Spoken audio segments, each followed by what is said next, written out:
एक गांव में चुड़ैल का साया था। वो रूप बदलकर सुंदर लड़की बनकर लड़कों से लव लेटर लिखवाती और पढ़ने के बाद उस लड़के को मार डालती। इस वजह से गांव के जवान लड़के रात में घर से नहीं निकलते थे। एक दिन संजू, जो कि दिल्ली में रहता था, अपने मामा हिम्मत सिंह को फोन करता है और कहता है, अरे मामा जी, मैं संजू बोल रहा हूँ। दिल्ली से मैं गांव घूमने आना चाहता हूँ। अरे संजू बेटा, ये तो तुम्हारा ही घर है, जब चाहो आओ। भला ये भी कोई पूछने की बात है? जब चाहे मन करे आ जाना। ऐसा कहकर हिम्मत फोन काट देता है। तभी वहाँ उसकी पत्नी दुलारी आती है और बोलती है, अजी तुम्हारा दिमाग खराब है क्या? बेचारे को अभी बुला रहे हो? जानते नहीं बाहर कितना खराब माहौल है। चुड़ैल गांव के जवान लड़कों को मारे डाल रही है। दुलारी की बात सुनकर हिम्मत सिंह भी घबरा जाता है और संजू को ना आने के लिए बोलने के लिए फोन मिलाता है, लेकिन संजू का फोन नहीं मिलता। अब क्या करूं? भांजे को तो फोन ही नहीं मिल रहा। दुलारी कह तो सही रही है, पर अब क्या कर सकते हैं? आने दो संजू को, मैं उसे समझा दूंगा चौकन्ना रहने के लिए। उधर संजू भी प्रेमनगर जाने वाली बस में बैठ जाता है। प्रेमनगर की बस में बैठी सारी सवारियां डरी और चुप होती हैं। रास्ते में बस का टायर पंचर हो जाता है। सारी सवारियां बस से उतरकर पास वाले ढाबे में चली जाती हैं। संजू बस के ड्राइवर के पास जाता है और पूछता है, अरे भाई, बस ठीक होने में कितना टाइम लगेगा? मुझे रात होने से पहले प्रेमनगर पहुंचना है। भैया, अब जो समय लगना है वो तो लगना ही है। वैसे भी प्रेमनगर में कोई बस रात में नहीं जाती। अगर ज्यादा लेट हो जाएंगे तो इसी ढाबे पर ही रात गुजारनी पड़ेगी। ऐसा कहकर ड्राइवर बस का टायर बदलने में लग जाता है और संजू भी ढाबे के अंदर चला जाता है और एक टेबल पर बैठ जाता है। काफी देर हो जाने पर संजू वापस बस वाले के पास पहुंचता है और पूछता है, भैया अब कितना टाइम लगेगा? तुमने तो बोर ही कर दिया। इतनी देर में तो पैदल ही पहुंच जाता मैं प्रेमनगर। भैया देखो, अब आज तो ये बस चलने से रही, क्योंकि थोड़ी देर में रात हो जाएगी और तुम्हें जल्दी जाना है, तो जैसे आप कह रहे हो वैसे ही चले जाओ। 11 नंबर की बस पकड़कर। बस 5 किलोमीटर है प्रेमनगर यहाँ से। बस वाले की बात सुनकर संजू अकेले ही गांव की तरफ निकल जाता है। ये ड्राइवर भी ना, जब देखो मुंह चलाने लगते हैं। इन्हें क्या लगा मैं जा नहीं सकता? मैं अकेले ही पैदल चला जाऊंगा। संजू चलता चलता प्रेमनगर के पास वाले जंगल के पास पहुंचता है। अंधेरे घने जंगल को देखकर संजू भी थोड़ा घबरा जाता है। वैसे तो ड्राइवर सही कह रहा था, मुझे रात में वहीं रुक जाना चाहिए था। कितना घना और भयानक जंगल है। तभी चुड़ैल संजू को देखती है और सोच में पड़ जाती है। अरे वाह, क्या बांका और हीरो टाइप लड़का है। मैं तो इसे अपना बॉयफ्रेंड बनाऊंगी। शहरी है।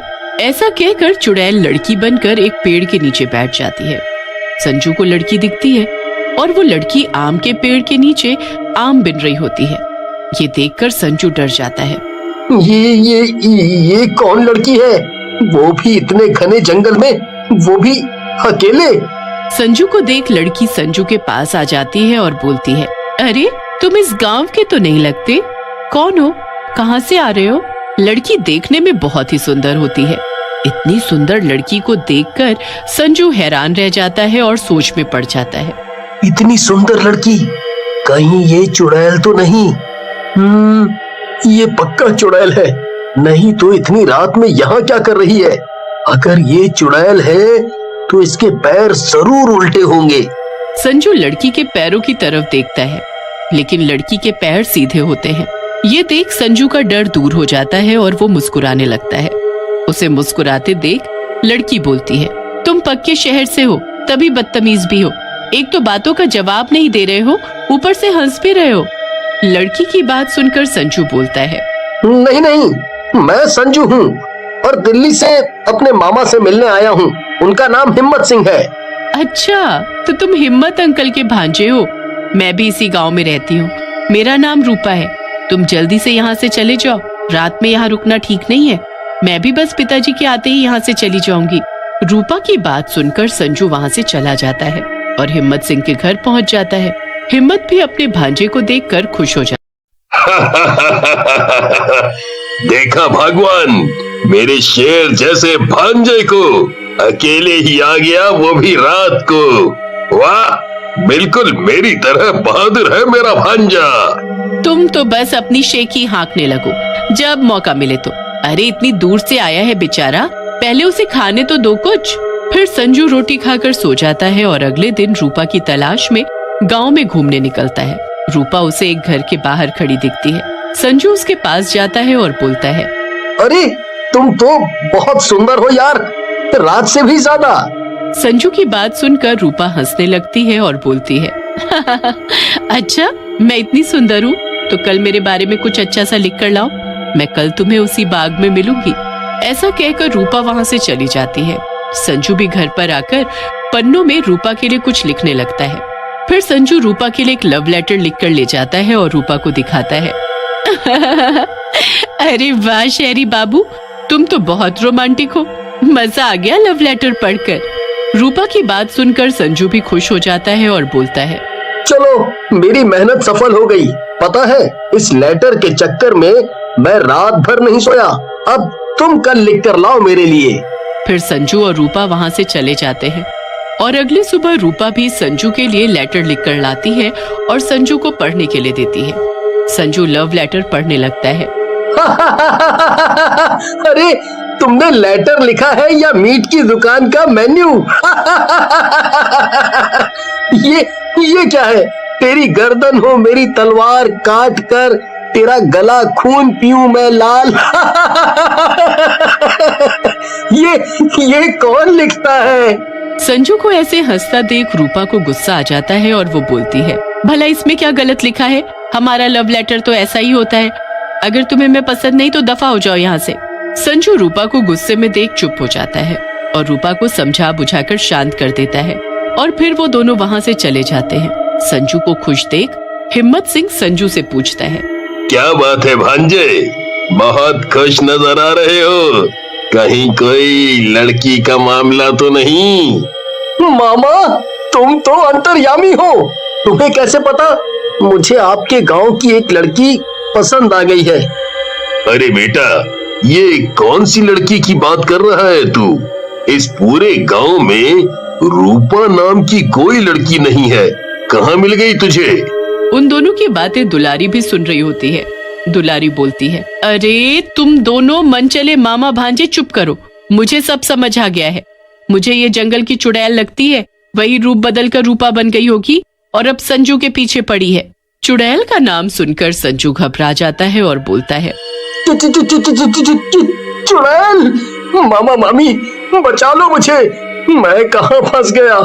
और उसने मुझे कल नया लव लेटर लिखकर जंगल में बुलाया है।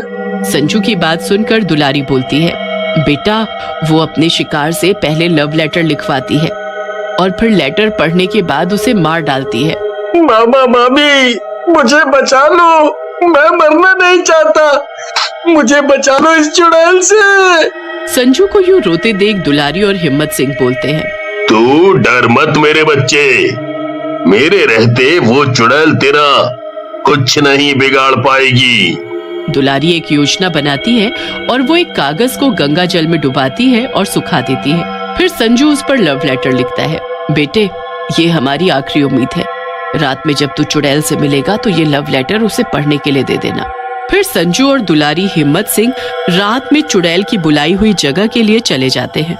दुलारी और हिम्मत सिंह संजू से थोड़ा पीछे होकर छुप जाते हैं। वहाँ चुड़ैल रूपा के रूप में आती है। अरे वाह मेरे प्रियतम, आज तो तुम मेरे से पहले आ गए। लाओ मेरा लव लेटर, जरा पढ़कर मैं भी तो देखूं क्या लिखा है आज तुमने। जैसे ही वो लेटर पढ़ती है वो चुड़ैल बन जाती है। अरे दुष्ट, इस लव लेटर में क्या जादू कर रखा है तूने, मुझे जलन हो रही है। तभी दुलारी बाहर आ जाती है और कहती है, चुड़ैल जी अब आपके रोमांटिक होने के दिन गए, अब आप इस दुनिया से जाने की तैयारी करो। ये आपका आखिरी प्रेम पत्र है, इसमें पवित्र गंगा जल लगा है, आप थोड़ी ही देर में जल जाओगी। सचमुच थोड़ी देर में चुड़ैल पूरी तरह जलकर भस्म हो जाती है। बहुत समय पहले की बात है, एक शहर में छोटा सा परिवार रहता था। उस परिवार में रवि, उसकी पत्नी जया और उनका 2 साल का बेटा मोनू रहते थे। आज घर से मेरे बाबूजी का फोन आया था। उनकी तबीयत बहुत खराब है, उन्होंने मुझे तुरंत गांव बुलाया है। अच्छा, ऐसी बात है तो मैं आज ही तुम्हारी गांव की टिकट करवा देता हूँ। ठीक है। जया मोनू को लेकर गांव के लिए निकल पड़ती है।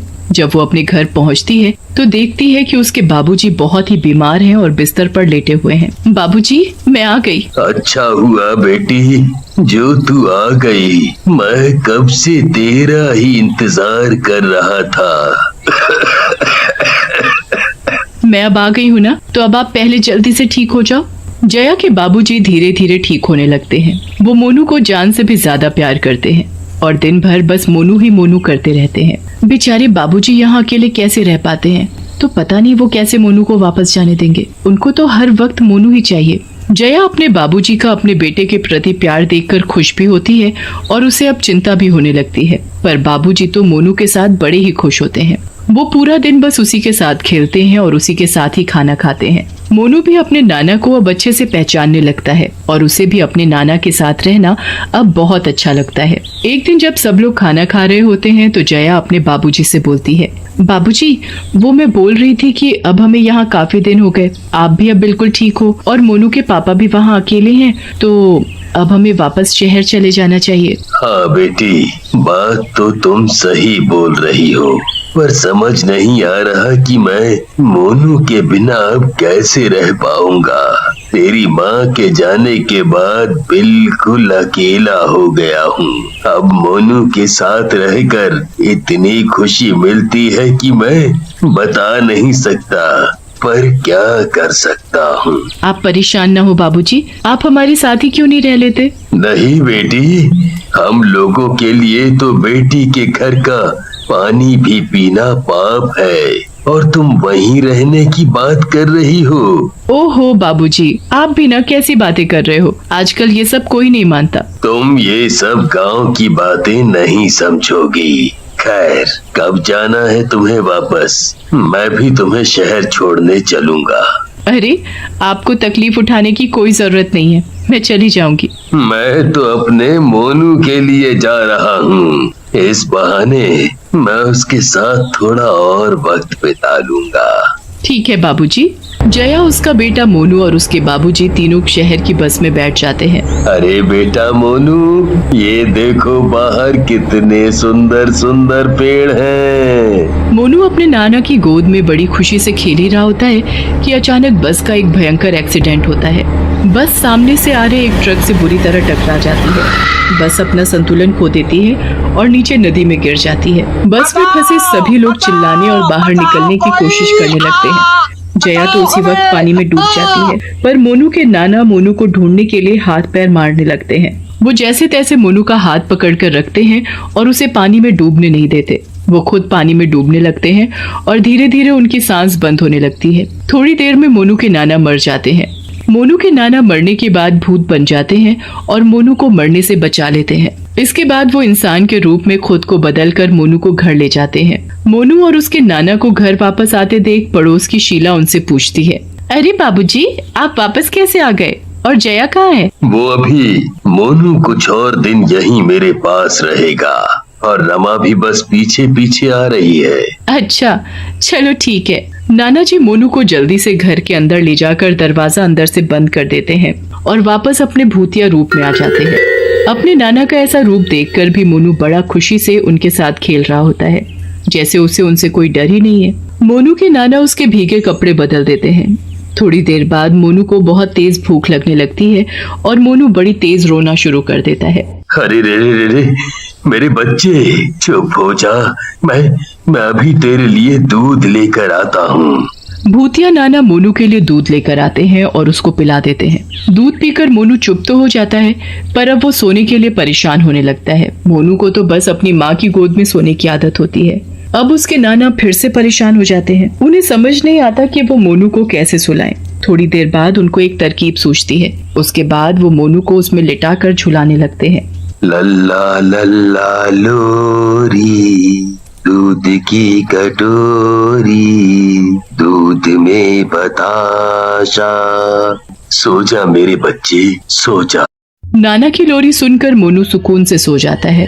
उसके नाना भी वहीं बैठ जाते हैं और मोनू और जया के बारे में सोचने लगते हैं। नाना, अब क्या होगा मेरे मोनू का? और मेरी बेटी जया, बेचारी मेरी बच्ची जाने कहां नदी में बह गई, जो मुझे आखिरी बार उसकी शक्ल देखनी भी नसीब नहीं हुई। पता नहीं दामाद जी को इस हादसे के बारे में कुछ पता भी है या नहीं, पर अगर उन्हें पता चलेगा तो वो मोनू को यहाँ से ले जाएंगे। फिर मोनू का वहाँ शहर में कौन ध्यान रखेगा? दामाद जी तो ऑफिस चले जाएंगे। नहीं नहीं, मैं मोनू को किसी को नहीं दूंगा। मुझे इसे सबकी नजरों से छुपा कर रखना होगा। हाँ, सबकी नजरों से छुपा कर रखना होगा। मोनू के नाना मोनू को अकेले ही पालने लगते हैं और गांव वालों को इस बात की भनक भी नहीं लगने देते कि वो मर चुके हैं। वो हमेशा अपने घर के दरवाजे को बंद रखते हैं ताकि वहाँ कोई ना आ सके। ऐसे ही धीरे धीरे 2 दिन बीत जाता है। मोनू के नाना मोनू को बिल्कुल एक माँ की तरह पालने लगते हैं। वो रोज सुबह उठकर उसे नहलाते, उसे खाना खिलाते और उसके साथ खेलते। मोनू को भी अब धीरे धीरे अपने नाना के साथ रहने की आदत पड़ जाती है। एक दिन पड़ोस की शीला कुछ काम से वहाँ आ जाती है और दरवाजा खटखटाने लगती है। मोनू के भूतिया नाना आवाज सुनकर घबरा जाते हैं। उन्हें समझ नहीं आता कि वो अब करे तो क्या करे। वो अपना इंसान रूप लेकर दरवाजा खोल देते हैं। हाँ, बोलो शीला, तुम यहाँ क्यों आई हो? अरे, आप ऐसे क्यों बोल रहे हैं? ऐसे तो आप कभी मुझसे बात नहीं करते। नहीं, तुम अभी जाओ यहाँ से, मैं कुछ काम कर रहा हूँ। अरे, पर ये तो बता दो आपकी जया कहाँ है? आपने तो उस दिन कहा था कि वो अभी आ रही है, पर मैंने तो उसे इतने दिन से एक बार भी नहीं देखा। वो काम कर रही है। अब तुम जाओ यहाँ से, मोनू रो रहा है। शीला को मोनू के नाना का व्यवहार बहुत अजीब लगता है, पर वो चुपचाप वहाँ से चली जाती है। उसे कुछ तो गड़बड़ लगती है, इसलिए वो रात को फिर से वापस आती है और चुपके से खिड़की से झांककर अंदर देखने लगती है। अंदर का नजारा देखकर तो उसके होश ही उड़ जाते हैं। एक भूत मोनू को अपने बच्चे की तरह खिला रहा होता है और मोनू उसे नाना नाना बोल रहा होता है। हे भगवान, मतलब ये नाना तो भूत है, पर ये सब मामला आखिर है क्या? मुझे इसका पता करना होगा। शीला वहाँ से चली जाती है और अपनी 2-4 सहेलियों को ये बात जाकर बताती है। उसमें से एक नीलम नाम की औरत शीला से बोलती है, अरे मेरे पास जया और उसके पति का फोन नंबर है, मैं आज अपने पति के फोन से उन दोनों को फोन करके देखती हूँ। हाँ बहन, एक बार पता करो। नीलम घर जाकर अपने पति से जया को फोन मिलाती है तो फोन बंद आता है, पर उसके बाद जब वो उसके पति रवि को फोन करती है तो रवि उससे पूछता है, आप कौन? मैं जया की सहेली हूँ। वो मैंने ये पूछने के लिए फोन किया था कि जया आखिर है कहाँ और वो अपने बच्चे को यहाँ अकेले छोड़कर कैसे जा सकती है। ये तुम क्या बोल रही हो? जया, मोनू और उसके नाना की तो मौत हो गई है। जब वो घर वापस आ रहे थे तो बस नदी में गिर गई थी, किसी का कुछ पता नहीं चला। मैं तो आज तक उसी दुख में हूँ। अरे पर मोनू तो यही है और वो अपने नाना के घर में है। आप यहाँ जल्दी आ जाओ क्योंकि उस बच्चे को किसी भूत ने पकड़ रखा है जिसे वो बच्चा नाना बोलता है। ये बात सुनकर रवि की तो हालत खराब हो जाती है। वो तुरंत गांव जाता है और घर पहुंचकर दरवाजा खटखटाने लगता है। जब कोई अंदर से दरवाजा नहीं खोलता तो वो गांव के लोगों को इकट्ठा करके दरवाजा तोड़ देता है। अंदर मोनू अपने भूतिया नाना की गोद में खेल रहा होता है। मोनू, मेरा बेटा, मेरा बच्चा, तू जिंदा है। ये तुमने मेरे बच्चे को यहाँ क्यों कैद किया हुआ है? कौन हो तुम? नाना बेटा, तुम इस भूत को नाना क्यों बोल रहे हो? क्योंकि मैं इसका नाना हूँ। उस दिन हादसे में सब मर गए, पर मेरी आत्मा मरने के बाद भी मोनू को बचाने आ गई। मैंने मोनू को बचाया और यहाँ ले आया। आपने मोनू को सबसे छुपा कर क्यों रखा? मेरा मोनू ही मेरे जीने का एक सहारा था।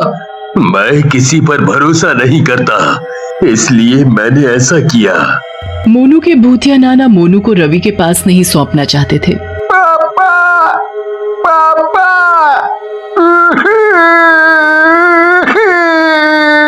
वो अपने नाना की गोद से निकलकर अपने पापा के पास भागता है।